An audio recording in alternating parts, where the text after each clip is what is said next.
recording.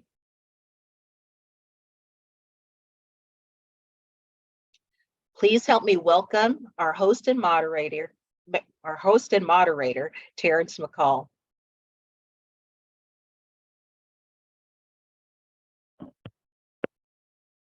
All right, thank you, Sharina, thank you. Can y'all hear me? Sounds good, Terrence. Okay. All right, well, peace, brothers and sisters, and to honor Black History Month and in the spirit of its theme, let me also say peace and revolutionary greetings, brothers and sisters. My name is Terrence McCall, for those of you who don't know me. I am one half of the collective chair of the Build Policy and Data Subcommittee, the other half being Krishan Bond, a sister and comrade of mine. And as the chair, we not only wrestle with this task of attempting to grasp the voices of our people, to interpret their needs, the calling is also to speak on these issues with clarity in ways that are consistent with their aspirations. As chairs, we recognize that we are morally obliged to not only listen to hear their voices, but also to amplify their voices, even if it means giving our own voices to them. Now, this is no easy task. We know there was once a wise man, Dr. King, who famously said, "The calling to speak is often a vocation of agony, but we must speak. We must speak with all humility that is appropriate to our limited vision, but we must speak." And so I wanted to begin here first for proper context so that it's clear that not only as a chair, but as a formation, we are not merely acting out on our own. Rather, we are fully committed to our people, the approximate 44 million African people in the United States, as well as the many, many more around the world. And so when we speak with all humility that is appropriate to our limited vision, it is for our people and not ourselves we desire to speak for. Now, before I go any further, let me give you some information about who we are and what we do. We've done a lot of work in the past, struggling around identity and how we see ourselves contributing to this work of uniting Black people in leadership and diversity. And after several months of robust discussion, we still find the essence of our purpose statement agreeable, which is we seek to improve the lives of state-employed Black, Indigenous people of color by addressing the disparities in the Black community. This, by way of making policy recommendations to the governor and state agencies with respect to desirable changes in state programs and law, especially in areas of career development, training, and other conditions of employment. We regularly track developments in policy and legislation for analysis, as well as the sharing of this information with the larger Build community. Also, given the reality that policy, legislation, bills, rules, laws, all of this ink on paper is a response to and the result of phenomena happening outside of that ink and away from that paper. And yet, obviously, the two are fundamentally linked.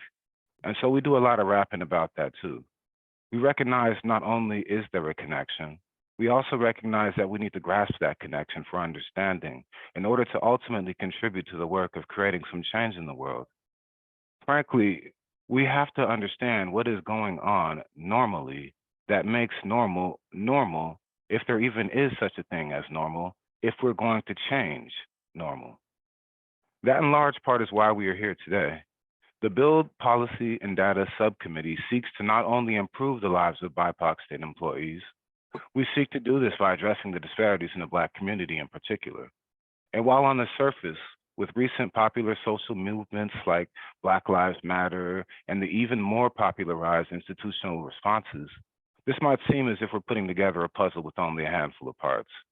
That is to say, the answers to the questions we ask concerning the Negro problem, without giving it any serious thought, one might easily assume that the solutions we're grasping for are in plain sight and readily available.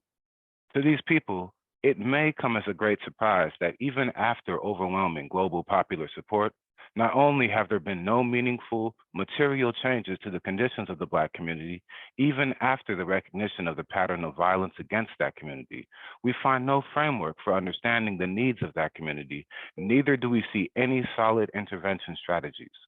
Plainly, and this is quite the paradox, so don't feel in any kind of way if this strikes you as strange, but we recognize that the Black community is in need of aid and relief, and yet we also see a lack of understanding concerning what exactly the Black community is. Now, obviously, We know what a community is, and we're here in recognition of Black history. We know what Black is, but on the question of Black community, we have this. The Black community, although not easy to define, is comprised of people who do not necessarily share culture, ancestry, location, or language. In America, it is the color of our skin and other physical characteristics that unites us in a shared experience. Now, to be transparent, this definition we find not in any department or administrative policy. We don't find this in any proclamation of the state. This definition came to my attention in particular while I was working in another agency-sponsored BIPOC employee resource group, whereby the focus of this gathering was to develop a formation that would, quote, foster a diverse, inclusive workplace, unquote. This definition was critical in these discussions, as with this formation in particular, the targeted diversity for inclusion was the Black community. Now, what struck me the most about this definition was, to be frank, all of it. And to be clear, this is in no way at all a dig at the authors or its originators of this definition. Rather, it is a recognition of its limitations and the need to develop our understanding even further. To begin, for example, with the Black community as being not easy to define, this may follow the pattern noted by Baldwin of this tendency to assume that whenever one is dealing with Black, one is dealing with something foreign, exotic, and in general alien to the character of so-called civilized society. Now, that in itself is enough to force us to pause, regroup, and ultimately reimagine our conceptualization of the Black community. We all know on a very basic level that when dealing with the Black community, we are dealing with a community of people, a community of human beings. And while in the past an ideology has arisen, which purpose was to remove humanity from the Black space, I don't think I need to tell anyone here that this ideology is absurd on its face, and no sound, rational mind actually believes this junk. The ones that do, well, they're a marginal force at best. But to stop our critical examination of the conceptualization of Black community here limits our provision perhaps in the same way that the definition itself is limited. For one, while we understand that community, while not necessarily being a singularity, is nevertheless not far from it. We know there is no community without unity. We don't need any scholarship for this. And yet we must also recognize that this unity is not monolithic, but in fact, a unity of diverse parts. So much even that at a certain level of examination, we do find the statement that said community is comprised of people who do not necessarily share culture, ancestry, location, or language agreeable. At a certain level, we do not see any conflicts with this statement. The problem with remaining at this level of understanding comes from its inherent contradictions, arising from the observation that even with there being diversity in the space, of which the limits are beyond anything we can fathom, there is simultaneously a dynamic operating within this diversity that joins this university into one thing. That is to say that even if we are all radically different, that doesn't negate that we also have a lot in common, and that this truth might be equally radical.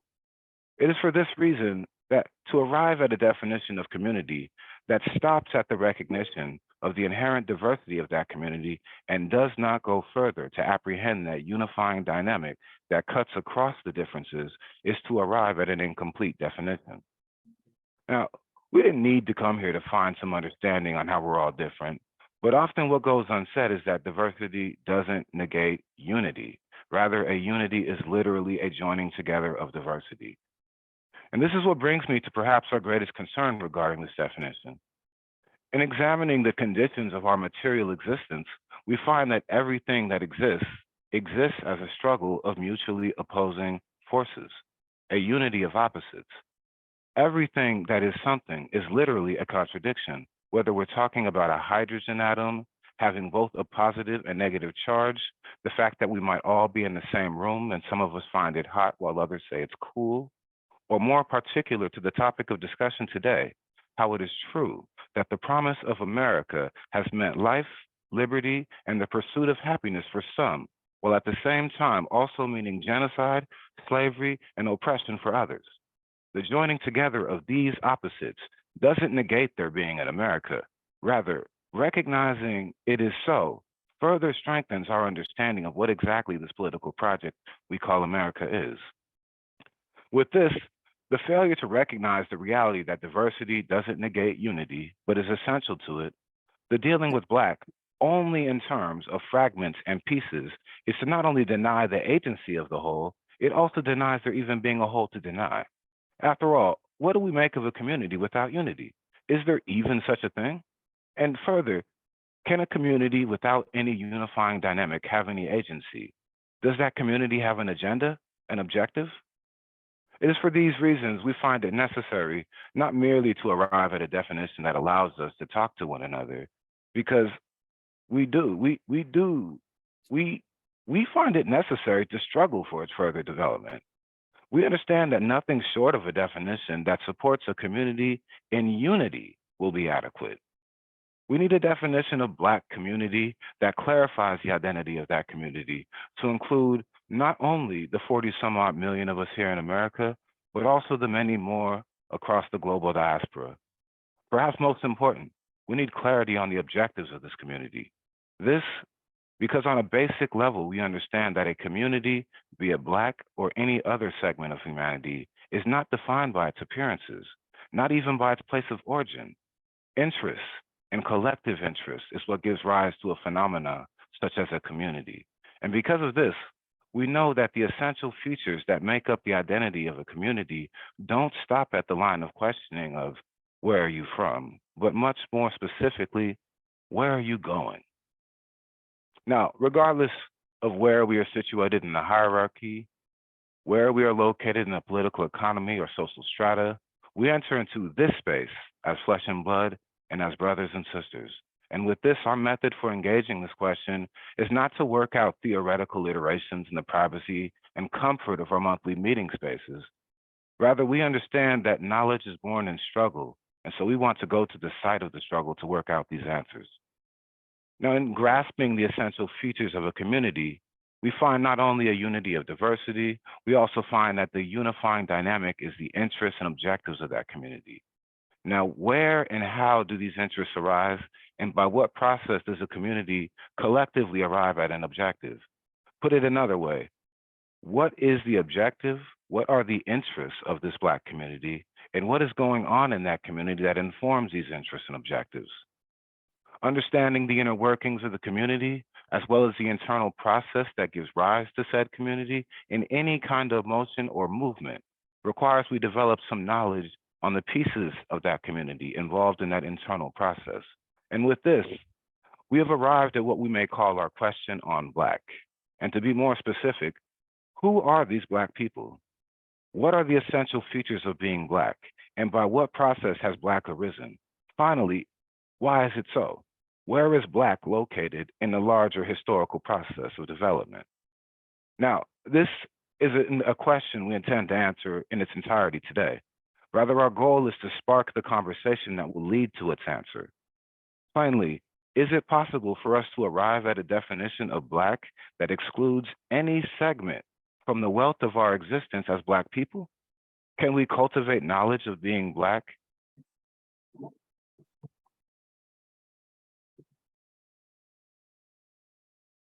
You know, and on contradiction, how is it so that while we say in one breath that Black is not a monolith, yet in another we say, despite religious, political, economic, or educational, or social differences, let us remember that we're not brutalized because we're Baptist, we're not brutalized because we're Methodist, we're not brutalized because we're Muslim, we're not brutalized because we're Catholic, we're brutalized because we're Black people in America. And we need to understand how these two truths are connected. And so we've created a space for us, you and I, to not only explore the richness of diversity in the Black space, we want to create space for sharing. That is the sharing of our stories on what is being Black, as well as our struggle in the space of being Black. Now, I want to be clear on where I am. I wholeheartedly reject leadership by victimhood because I'm not a victim at all. And so while some of these conversations may spark an emotional response, it is not our objective to promote Black victimhood. Again, we are not gathered here to mourn or to recite our lamentations for the fallen. I know that you know already that for over 400 years and to this day, Black people have been subject to violence of every kind. We are here gathered here today to make it plain that it's over for all of that. And I know some people think that racism will always be in the world until some people change their minds. But again, I'm going to make it plain we are not waiting for people to change their minds. It is over now. And not for any other reason other than the fact that we no longer accept these terms of existence, but are openly hostile to them. We are committed to analyzing these conditions objectively and scientifically for no other reason but to wipe it out thoroughly, wholly, absolutely, and completely. Our individual question is not what concessions can you and I win from this work, but what does complete satisfaction look for all of us together? And a lot of us, we've heard the call for action and the end to smooth talking, and I'm with that. But the symbolic importance of this work we can't overlook. We need to understand that beyond a simple dialogue, this particular conversation is to serve as an act of identification. We are saying that we identify with each other, that we are one people, and this self-identification in itself is a revolutionary act. As with it, we are rejecting all forms of identification that a society entrenched in racism has asked us to accept.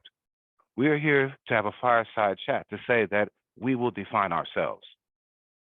Additionally, what we also want to do today is to demonstrate how, through social practice of sharing our stories and struggles in an organic way, we can develop some social consciousness and knowledge of our shared identity. And by cultivating a greater sense of awareness that the stories and struggles we share, these are not merely our individual stories and struggles. This is a part of our collective existence. And so the topic chosen for today's discussion is a timely one because we do have a problem with identification. And in many ways, we don't know who we are.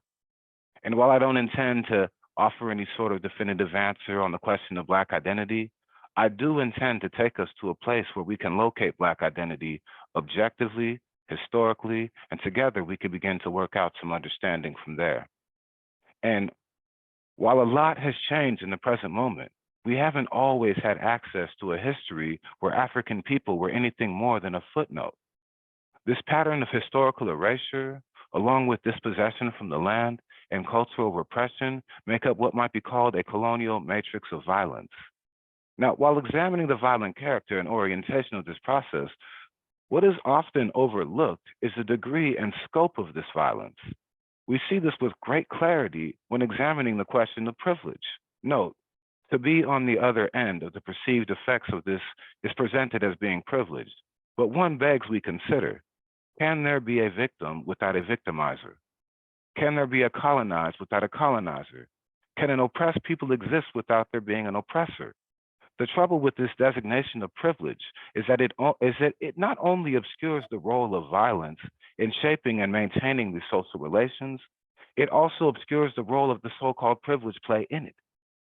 Now, on the question of Black identity, there are many nuances, and we couldn't possibly explore them all today. But what we can do is locate Black people objectively and historically in our world, and from there, lay out a foundation for us to work out a greater understanding of who we are. Now, I remember hearing Dr. John Henrik Clarke make a comment about how we need to bathe in Blackness, but I wish we'd get the bath over with. Another line of his that I like is, Black says what you look like, but it doesn't say who you are.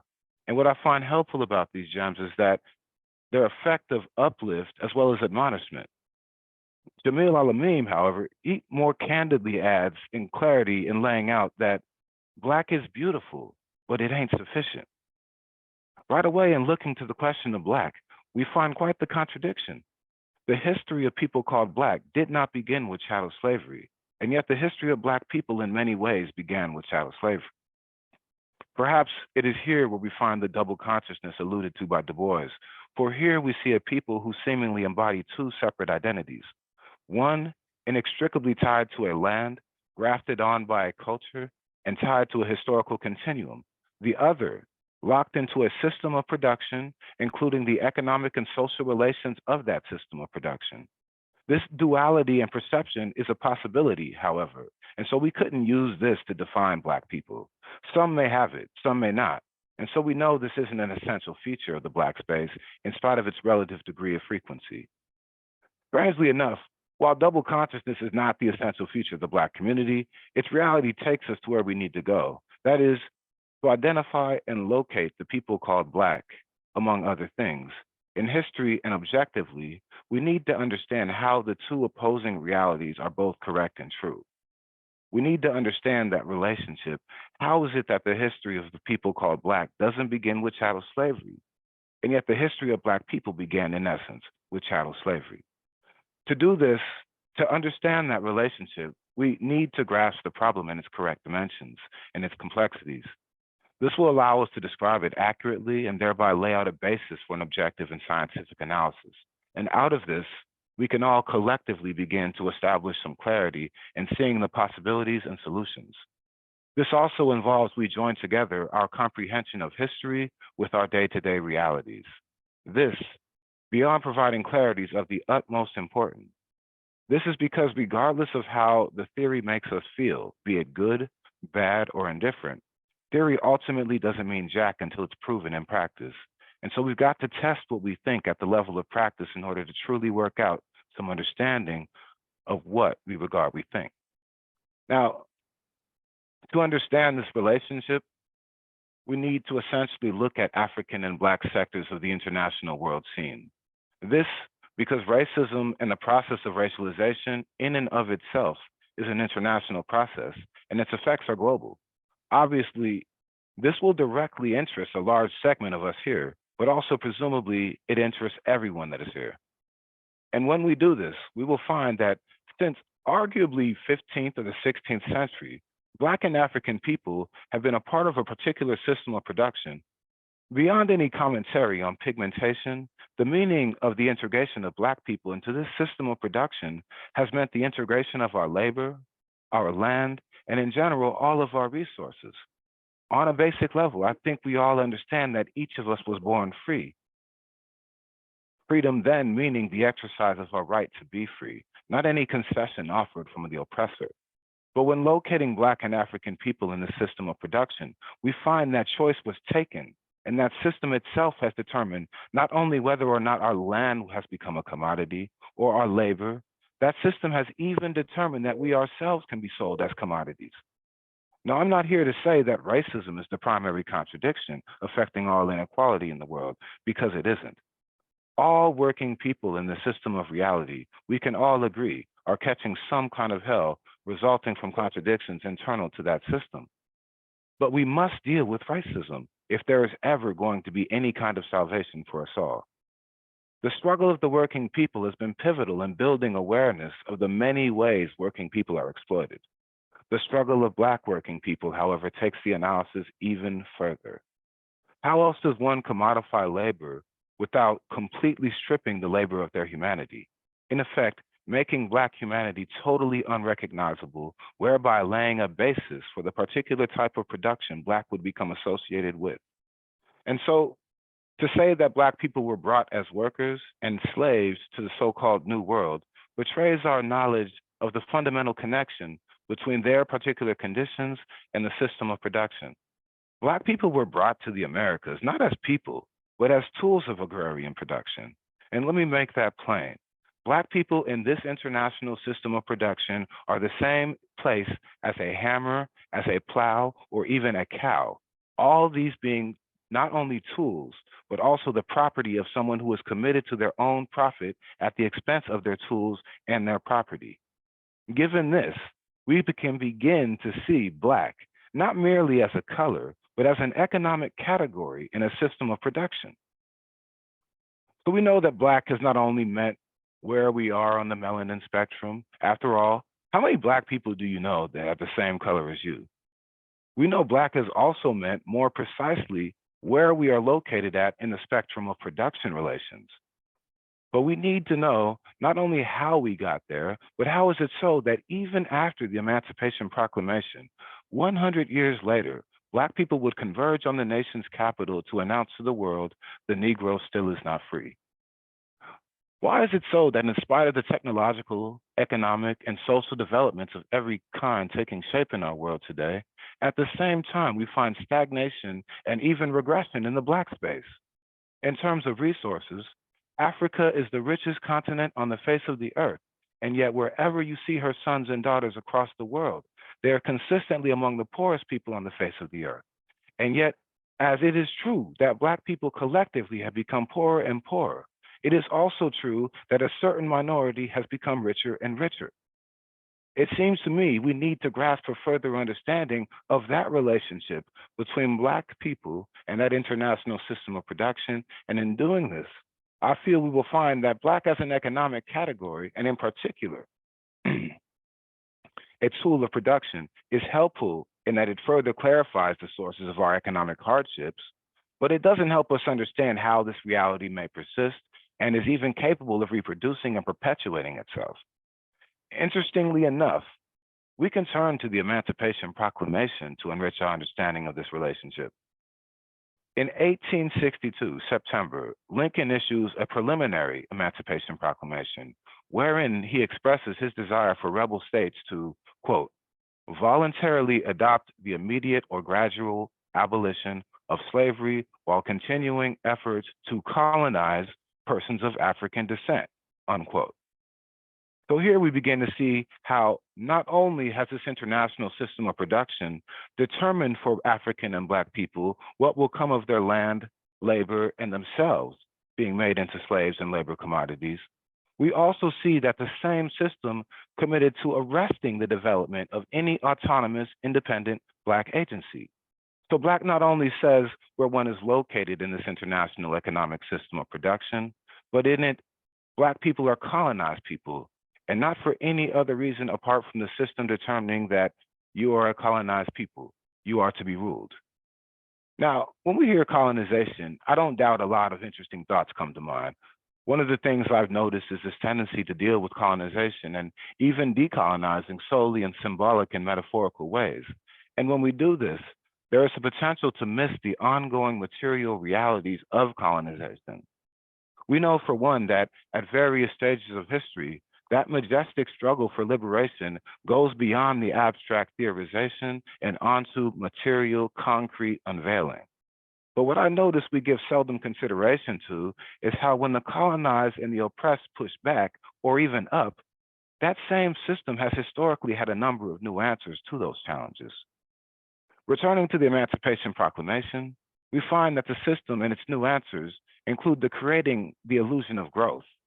I say returning here because, again, in spite of it being celebrated as a monument of progress for the Black experience, Dr. King notes in his famous I Have a Dream speech how 100 years after the signing of this document, the Negro still is not free. What strikes me here, and something to think about, is how is it possible to make these grandiose statements about the inalienable rights of all people to life, liberty, and the pursuit of happiness? How is it possible for there to be freedom and justice for all, while at the same time maintaining a mass of at least 20 million enslaved Africans? How is it possible, even after racial stratification, to not see this basic contradiction? The answer here we find in acknowledging our own limitations, because it is very, very hard to be concerned, especially concerned in ways where we might do something about it, if one can't see that which is concerning. So as an economic category, as chattel, as labor commodities, as colonial subjects, all of this is made possible through the forced location of Black people into the periphery of the world. This peripheral positioning, this marginalization, does have an ideological basis. I suppose we can trace some marginalization to implicit bias or interpersonal quirk, but on a large global scale, it seems impossible, for me anyway, to imagine anything other than that very system also being responsible for the continued marginalization of Black people.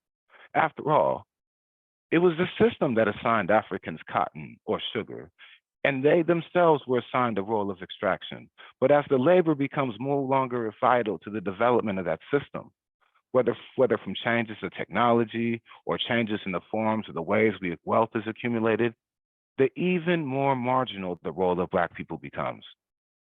This marginal, peripheral, isolated position also creates the conditions for whenever there is a crisis within that system, that peripheral world will bear the brunt of the impact. To release the pressure created by the effects of the crisis, on the core and the center. And what this means for us in particular is while we are all feeling the effects of inflation, the reason why we are able to survive this inflation is in large part due to the tendency of the international system of production to export what can't be survived and what can't be solved to the peripheral world.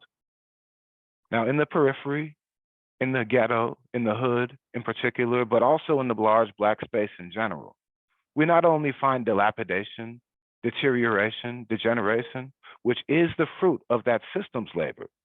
We find new ways the system organizes work to reproduce and perpetuate itself. Now, on the issues of crime in these spaces, we find that because of the structure of the system of production and society guarantees increasing wealth to certain segments of the population, the contradictions arising from that relationship are also protected. And so the rich get richer. You and I can't do anything about it, and so we prey upon each other. And while it's easy to condemn this backwards, self-destructive, antisocial behavior, what goes unsaid is how closely this behavior mirrors and imitates the behavior patterns of the system. That the system that has shown its propensity to put down the people to uplift on itself. And it does this by robbery, by kidnap, by murder and thievery. Additionally, we find growing out of that relationship between Black people and the system of production, a tendency emerging within the system to replicate a type of social relationship, this being class distinctions that in effect mirror the classes that exist in Europe. But most importantly, they ensure a continuity of a relationship between Black people and the system of production, and the wealth of a particular segment continues to grow. Now, for us to be a community and a unified one at that, we have to come to terms with how not only has stratification take place internationally, globally, this same pattern of stratification that has been imposed on the Black space has given rise to these same contradictions, not only outside of our homes, but also inside them. For us to stand in agreement, we have to come to terms with the reality that you can't have a situation which our communities continue to spiral in growing deterioration, as well as at the same time having a growing bourgeois class within that community without there also being major distortions and a profound lack of clarity.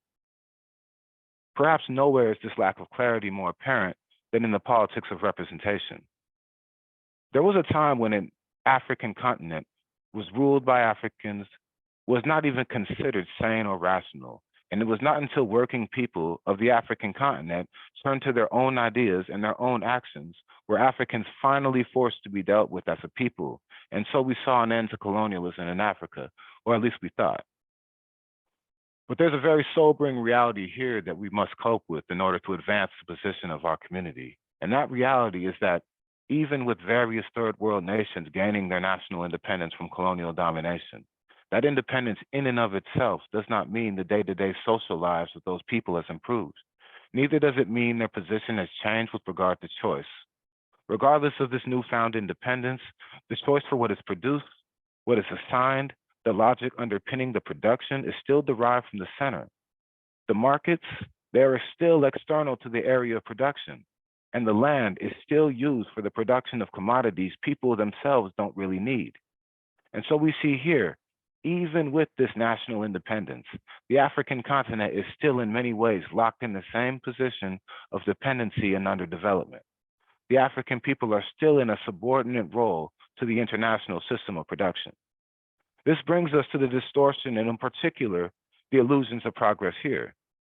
The same as within the international system of production, we find an emerging class tied closely to the state, using this relationship to defend its own wealth accumulation at the expense of large majorities of its own people, and at the same time within the Black space. This class strata, being elite only in their minds, could not possibly pull this feat off themselves, but the system of production itself has shown a willingness to insulate these activities for this group, provided they accept as basic not only the permanence of the system of production, but also the place of Black people in it, and inevitably the need for this relationship to continue. It is here where we begin to see that what might be called a silent class struggle emerging within the periphery, but tied to social forces external to that peripheral location. The class struggle manifests itself in many ways, but perhaps nowhere does it become more clear than when examining the question of resource distribution in regards to justice. Observe, immediately following the murder of our brother George Floyd, not only did we hear a lot of big talk, we saw a lot of big money being thrown around. And when it came time to decide where this money should go, or more particular to us in the topic for today, how can we help Black community with this money? We find not only competing interests, but diverging interests, interests that are not only different, they are antithetical and fundamentally irreconcilable. Going back to the essential features of a community, we recall how the question of where you are from is not as important as where you are going, as the essential feature of a community are its interests and its objectives, not necessarily its aesthetics or looks.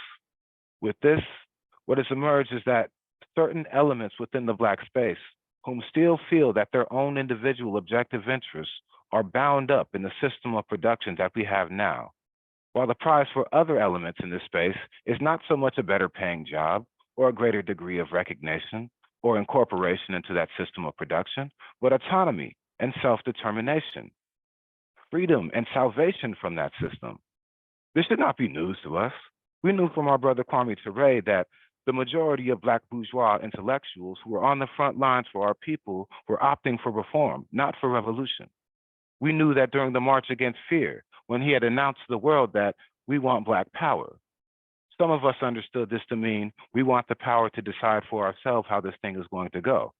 Still others, more closely related to Nixon rather than the streets, regardless of their pigmentation, echoed this call for Black power, only their Black power was Black representation, Black business, and Black money.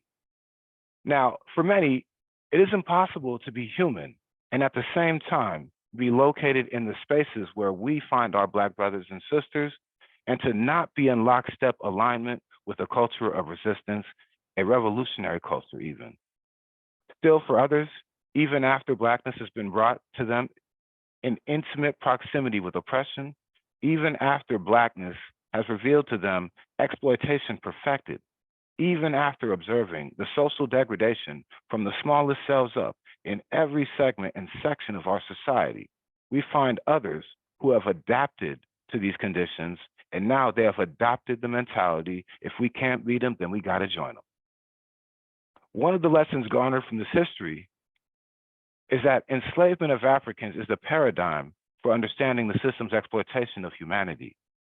That is to say that in understanding the ways in which Africans have been enslaved, but also locked in a dependent colonial relationship, literally provides us a framework for apprehending the enslavement and oppression of all humanity. Checking the historical record, we note how much of the rhetoric used to articulate the oppression of women during the period of women's suffrage was language borrowed from Blacks who at the same point in time were articulating their own oppression. What stands to reason is that even when we know something isn't right, in the case of the woman, for example, she knows she's so much more than the vassal of a man. And yet, for all of this, we often do nothing because we can't even speak to it. We lack the framework for describing our unique reality to that moment. But when we find the words to describe our existence and the concepts to which we relate to, well then, not only do we begin to talk about our conditions, that talking itself is an omen that it won't be long before that activity takes on a different kind of dynamism. This brings me to the popular called, if popular is even appropriate, the Black radical tradition. Now, in the pictured here, Amilcar Cabral, he observes how everything has a positive and negative aspect to its existence. And with that, he notes that there are positive aspects of imperialism. And of the few, this one struck me the most as to how imperialism created the conditions for the rapid acceleration of the development of social knowledge. This is because in order to establish and maintain the necessary degree of domination and subjugation of social forces, there necessarily needs to be the development of understanding of those social forces that are to be dominated and subjugated. So from imperialism, we got social studies, in addition to a warped view of history. But we also got, in the same moment, its antithesis, a type of social knowledge that lends itself to breaking through this relationship of domination and subjugation, as well as underdevelopment and dependency. The Black radical tradition doesn't encapsulate this knowledge, and it's difficult to imagine that as the domination of society above society and its effect spans the whole world, resistance to that reality is also globally present. But because of the location of Black in that international system, one might also conclude quite easily that in this particular space, there's an incredible amount of opportunity, possibility, and potential to work out a wealth of knowledge to not only understand the process of exploitation, but also the ways that it can be stopped. And fortunately for us, we don't have to guess or assume. The contributions of the Black radical tradition might be in some ways unfathomable. There are so many. For as long as there was Black oppression, there was Black resistance to that oppression. As long as there has been an unbroken line of predatory, mechanized, organized violence against Black people, there has been a protracted people struggle against that violence. And the wealth of what is called the Black radical tradition, this wealth cannot be measured. It is beyond anything measurable to this world. And given this, I don't feel comfortable saying this is what the tradition is, because frankly, it's more than anything I could say in this moment. But what I will say is that in the same way humanity need not reinvent the wheel, so too is there no need to search for any answers as to how we might eradicate the system of oppression in our world. The task for us today is to find what contributions can we make and what corrections do we need to fix? What mistakes do we need to correct? But before any of that, what I feel is critical we address is the word radical, and while we are here, revolution. First, what about this tradition is radical? For understanding, recall our brother Huey Newton, a contributor and participant in this work, who, when admonished for some of the politics of the Black Panther Party, and specifically some of the psychological effects on the larger community, he responds by clarifying that any time the Black man attempts to change the slave image, he will scare white people. Understand the location of Black in the global system of production, while recognizing brothers and sisters located in that space are human, reconciling our humanity with the humanity that is there, seeing in ourselves that anywhere there is life, there will be a will to live. All of this, we then can see that the culture of a people living in that space of political domination, of economic subordination, would surely be a culture of resistance to these conditions, and in its maturity, one that would become a revolutionary culture, one that overcomes these conditions. This culture would be born out of struggle, but refined in this process, and addressing itself to the material needs of its people. The material needs not being some ideal of Black, but that which addresses itself to the sanctity of our humanity and the right to self-determine. Now, got a little bit more things to say, but during the few moments that we have left, and if you've heard that before, you know where it's from, but we want to have a fireside chat, an off-the-cuff conversation with just you and me, to really get into how is it that this historical experience of Black people continues to show up in our lives to this day. And for that, I have Thais Marbles with me, I have Ginger, and I have Kevin as well.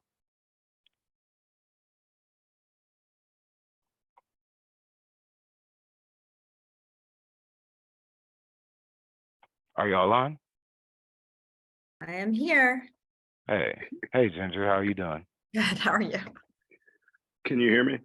I can hear you. Peace. Where's Oh, everybody else? okay. Yeah. All right. There's Okay. Is that Kyle? No, it's Kevin. Yeah. Oh, Kevin. Close enough. Okay. That's Yes, right. I'm Kyle, here. all the way. So everybody, how important is it to acknowledge that institutions like the prison industrial complex and policing policies are not broken?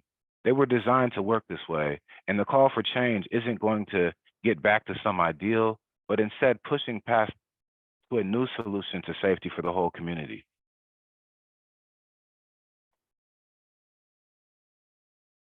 I don't know how to. That's a good question. I think that, like you said, it's kind of not timeless, but it's something that we all know that traps have been set, or however you want to put that. But at some point, I feel like we have to ask, why are people still falling into those traps? Mhm. when you look at the foundation of a society and things that are age old at this point, I guess the most viable solution is what should be focused on. Very profound speech you gave. As usual, you covered the bases. But I think that, like, I mean, a lot of the things you say, I mean, you're good at referring to where you had that knowledge of it imparted on you. And, you know, these people have been talking for decades. So we know the problem. We know that this exists. We know that there's this layer of oppression that's just pretty much the American way at this point in some regard. What's the defense against it, and what's the way to avoid the trap? I'll say that that's my question. You know, yeah, Kevin is somebody that I've rapped a lot with. We actually used to work together in the same location, and one of the things that I've drawn from Cabral actually is how change has to be rooted in the conditions, and another thing too is that nature abhors a vacuum, you know, and that something's there because it, you know, it's serving a function or a purpose. And so in the question of the police, for me, the police are there not necessarily exclusively as a slave catching force, but also to serve the interests of the larger community vis-a-vis public safety, right? And while the larger community does not support slave catching, we do support public safety. And so if police abolition is a possibility, what are we going to put in its place for public safety? And I think that's something that we have to have a conversation about as a community. If we don't want to call the police on each other because of what tends to happen, then what can we do when there's antisocial or some kind of predatory violence in our community or some kind of contradiction that we have to address?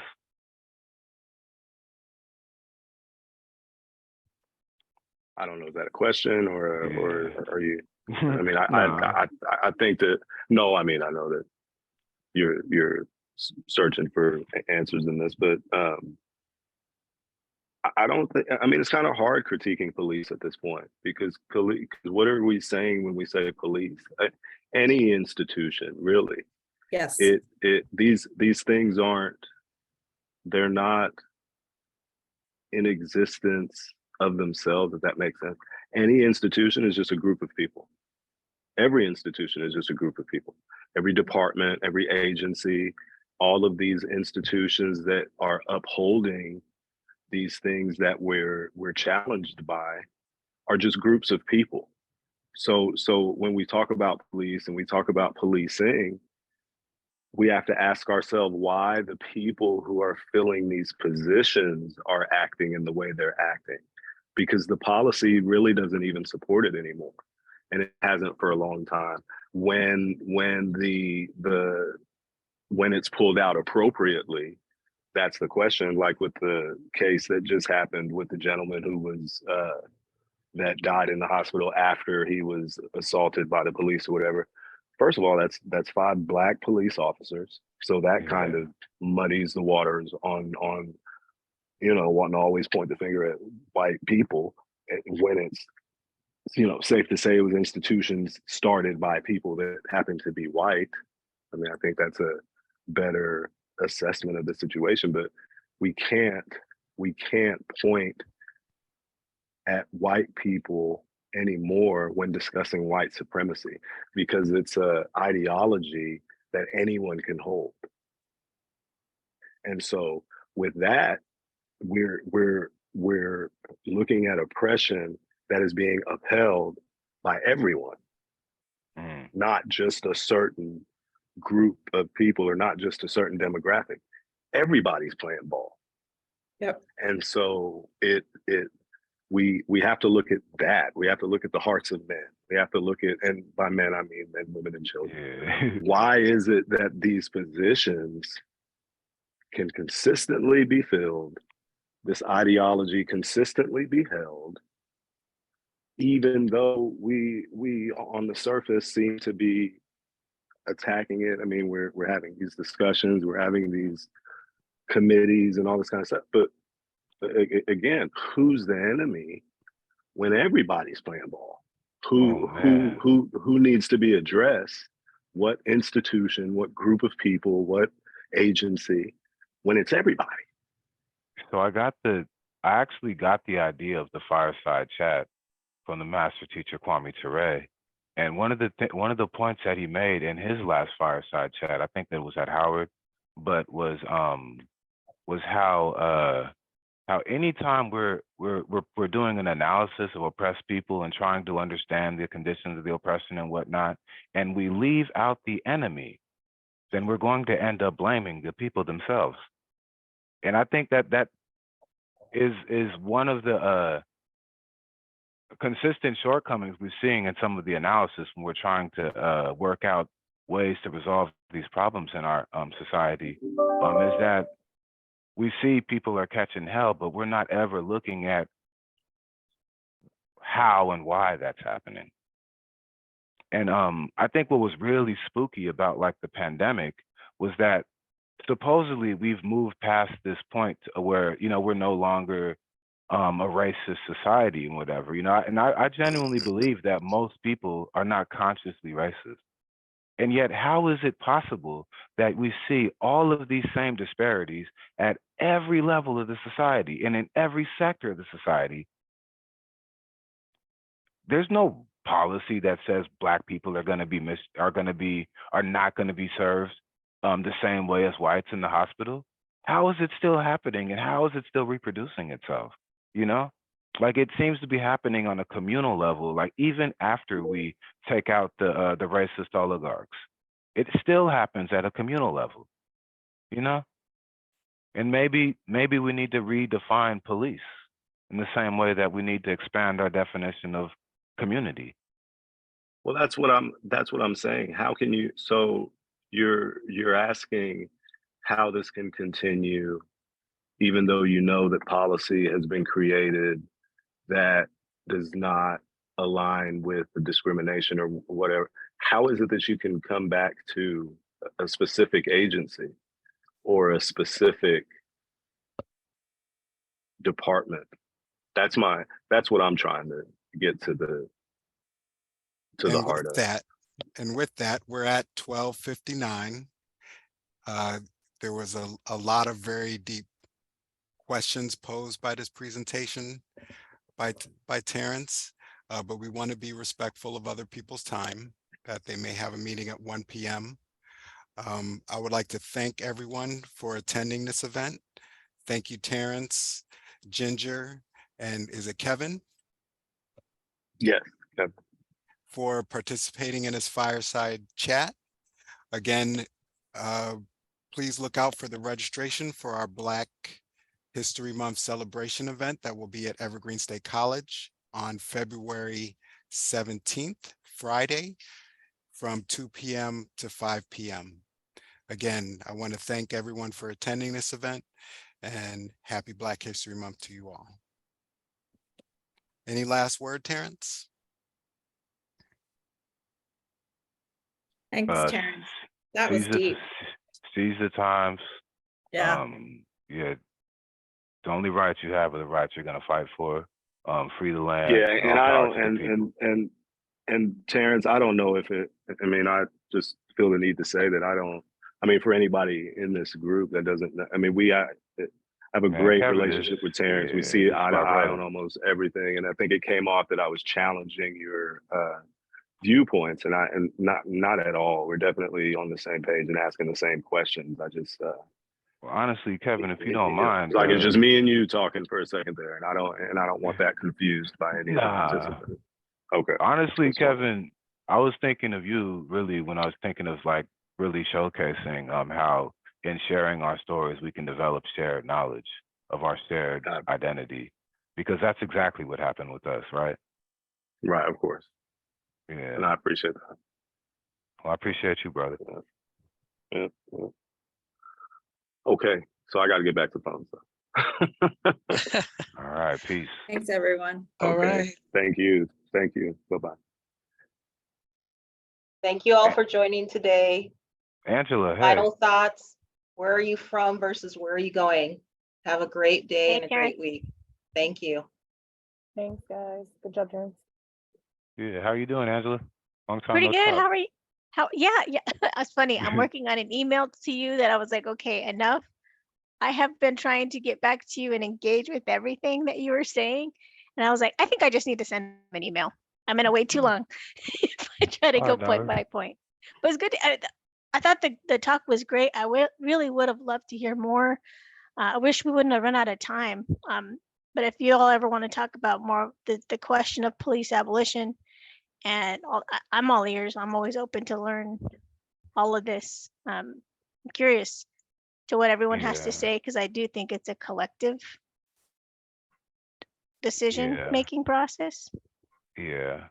It's tough too because of just really the role of identity and how it can, if our identity is tied to something, then we can become reactionary even when we tend not to.